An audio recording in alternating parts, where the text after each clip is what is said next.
బాల్యం ప్రతి ఒక్కరి జీవితంలో ఓ అందమైన వరం, ఓ మధురమైన జ్ఞాపకం. తెలిసి తెలియని వయసులో మరిచిపోలేని ఆనంద క్షణాలు ఎన్నో.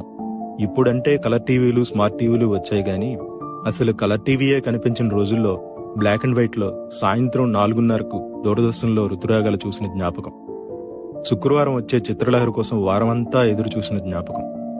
హీరో ఎవరో తెలియని రోజుల్లోనే ఆదివారం వచ్చే తెలుగు సినిమా చూసి సంబరపడిన బాల్యం. తెల్లటి చొక్కా, బొక్కలతో నిండిన నీలం నిక్కరు, కాళ్లకు చెప్పులు లేని రోజులు, బడిగంట ఎప్పుడు కొడతారా అని ఎదురు చూసిన క్షణాలు, అర్థం కాని ఉర్దూ వార్తలు, అర్థమే తెలియని మూగవార్తలు, ఇవే అప్పటి ఎంటర్టైన్మెంట్లు. చప్పరించిన పెప్పర్మెంట్లు, చీకపడేసిన మామిడి టెంకలు, స్కూల్ ఇంటర్వెల్లో కొనుక్కుతున్న ఆశా చాక్లెట్లు, దోసిళ్లతో పట్టి తాగిన బోరింగ్ నీళ్లు, గంటకి ₹2 ఇచ్చి అద్దెకు తెచ్చుకున్న పొట్టి సైకిలు, అవే ఆనాటి మధుర జ్ఞాపకాలు.